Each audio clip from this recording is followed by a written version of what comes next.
Hey everyone, welcome to this particular module where we're going to start talking about how to use prefix lists in concert with distribute lists to filter our RIP traffic.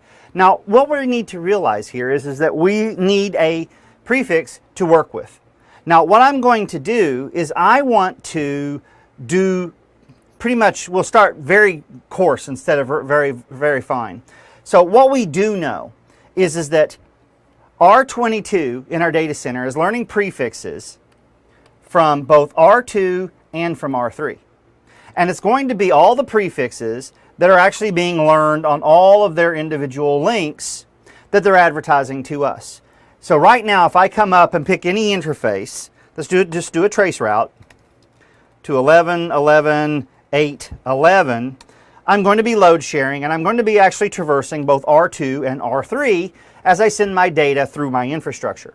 Now what I want to do is I want to modify this, and I'm going to do my modification on the basis of performing filtration. So here's what I'm going to do. I no longer want to receive any updates from R3. So that means every prefix that I'm going to learn, I want to learn from R2. And any other device that I may be connected to. Right now I only have the two, but I want to illustrate how we can use a distribute list with regard to our routing process, not just an individual interface, to be able to do filtration. And we're also going to do it in concert with this idea of how we configure our prefix list. So what I'm going to do is I'm going to use a distribute list with a prefix list.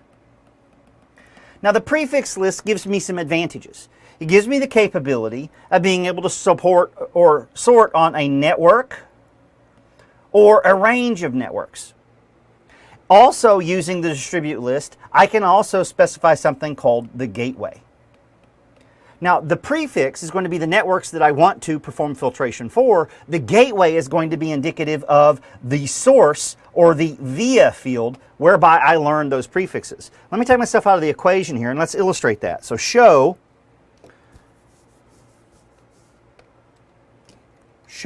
IP route. Let's just pick one, 11, 11, 8, 11. And what this is corresponding to, this would be the prefix. Excuse me, this would be the prefix. This would be the gateway. So what we see here is we have two gateways. We have 2, 2, 3, 3, and we have 2, 2, 2, 2 that we're learning from. Now, like I said, I no longer want to learn prefixes from R3. But I want to learn every other prefix in my infrastructure from every other device that I'm going to be advertising information to me. So what I'm going to do is I'm going to create not an access list, but a prefix list. And that prefix list is going to allow me to match the traffic that I want to work with. The first prefix list that I'm going to create is going to match the gateway of R3. Well, actually, that'll be the second. The first one is going to be, what networks do I want to learn? Well, I want to learn all networks. And to learn all networks, or to use an access list, or a prefix list, excuse me, to define all networks, all I do is I type IP prefix list, and I'm going to say all networks.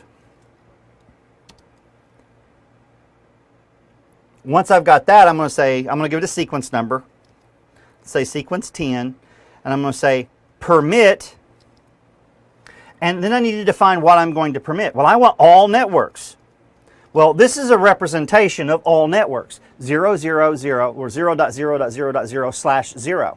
Now, the other value that I want to be able to specify here is that it's going to be any network. So this is the actual binary value, but it's going to be any network less than or equal to 32.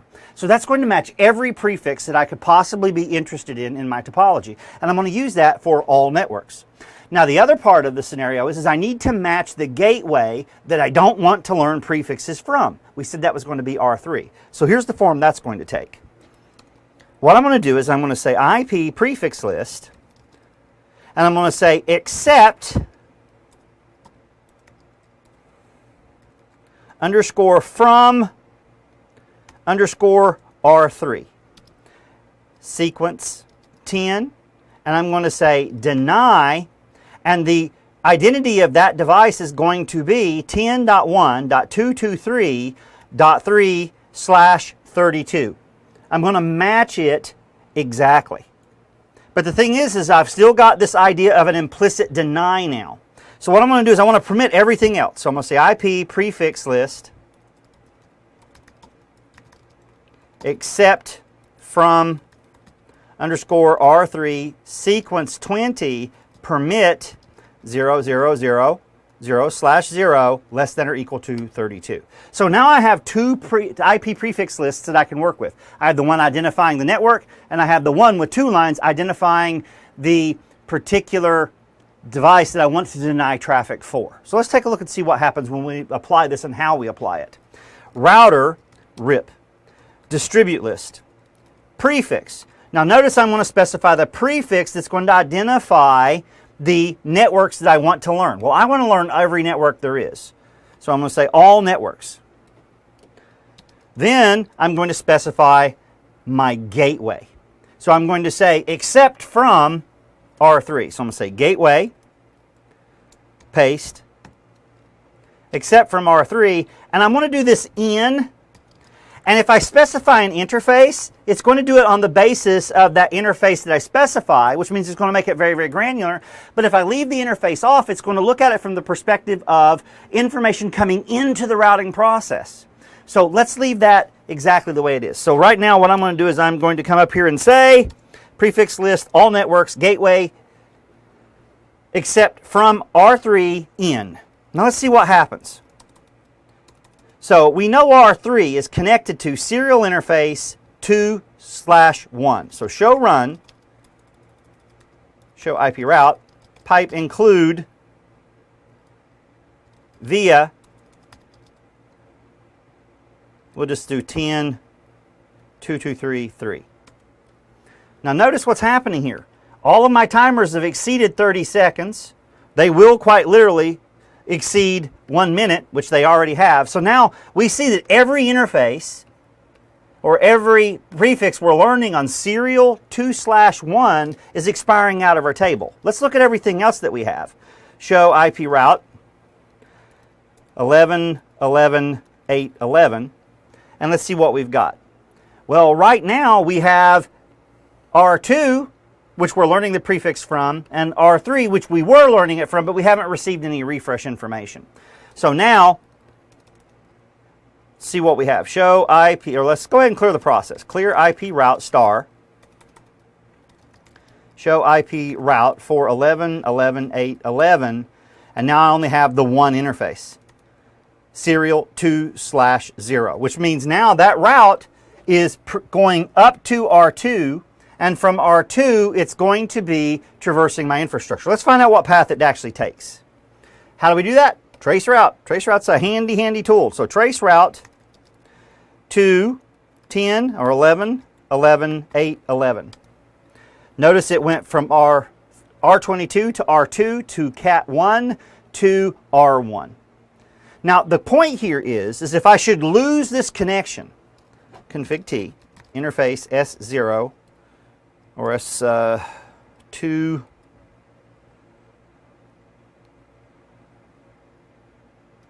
no, 20, shut.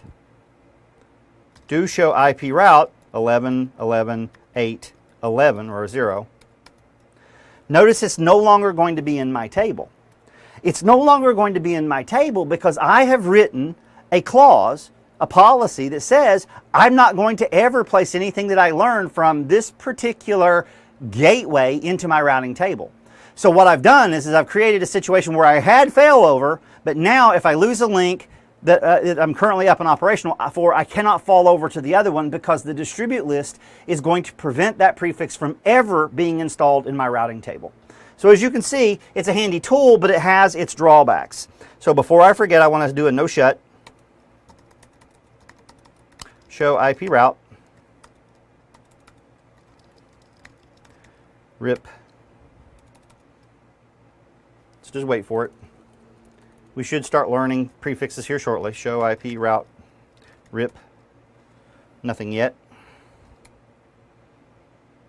Show IP interface brief, exclude Assigned addresses, up, show IP route RIP.